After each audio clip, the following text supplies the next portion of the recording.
哈喽，丁达华，目前这个 D 杀手妻子呢是已经上线了。那本期视频的话，为了方便称呼啊，这里呢就直接叫他 D 了。对于角色的技能呢，这也就不多做介绍了。斗争呢，就有3个技能呢都能提供杀眼齐声，然后技能2呢可以提供减冷却。因为你技能机制呢需要全序率攻击，所以说首先呢就不建议大家去操作这个 D， 也不建议进行速冲，把它放在队友位挂后台，让 AI 进行自动操作呢就是最优的选择了。而说到减冷却能力呢，1号位的丽塔和欧柔姆在叠满之后啊，可以提供 8.21 的冷却缩减，而2号位的朵拉和永岛海伦呢提供的是 6.62 秒。而 D 的满金技能呢是可以直接提供7秒的减冷却，而8次全序率攻击呢在全爆裂期间差不多就可以打完。就是说即使你的冲动速度非常快呢，也是可以稳定触发1次。如果你的冲动速度比较慢呢，甚至可以触发到2次。而且 D 的减冷却呢是不需要叠层的，所以说启动呢也是非常快的。这边尝试除了多判速冲确实很快的情况下以外啊，基本上呢这个减冷却都是可以跟得上的。然后波列技能的这个命中灵界和命中本体2个效果呢，这边尝试是可以同时触发的，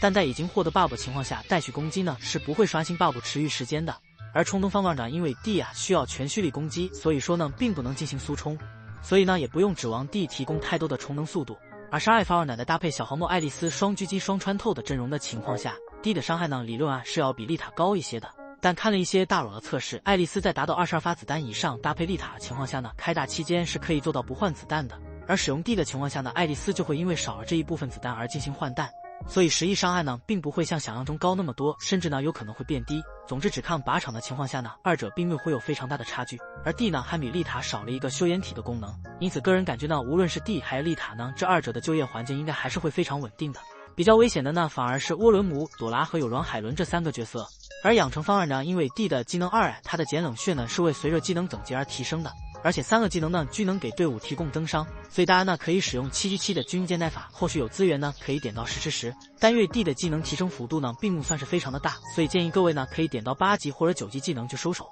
装备方案呢，因为 D 的爆裂技能有一个以试验者为攻击力的攻击率提升，所以说呢是可以给他安 T10的投手脚。但因为这个技能呢，即便点到10级也是有 12.19%， 而且辅助型本身的攻击力呢就比较低，所以实际上满级的 T10 和满级的 T9 呢差距不会很大。资源比较少的玩家呢，并不用太急着学安。词条方面呢，自然并不建议大家给他洗词条，建议呢是阿上之后有什么就用什么。当然呢，如果有装弹或者是蓄力速词条帮让他进行全蓄力攻击呢，也是最好不过了。不过还是要提醒一下，这个以试验者为基种的攻击力提升呢，是不受攻击力词条和 buff 影响的，所以说大家呢不要去给他洗攻击力词条。而之中套位方案呢，目前来看应该是丽塔和乌龙姆的同位角色，后续的突袭呢应该是放在1、2队进行使用的。单队最高收益呢肯定是使用小红帽和爱丽丝的双狙队，但是爱丽丝对小红帽的增幅是 10%， 而对黑莲呢达到了 30%， 所以实业搭配呢应该还是根据 BOSS 每期的机制来进行替换。而乌龙姆呢有可能后续丢到4、5队去使用了。当然呢这边呢还是去尝试一下佩斯蒂跟伊莎贝尔的队伍，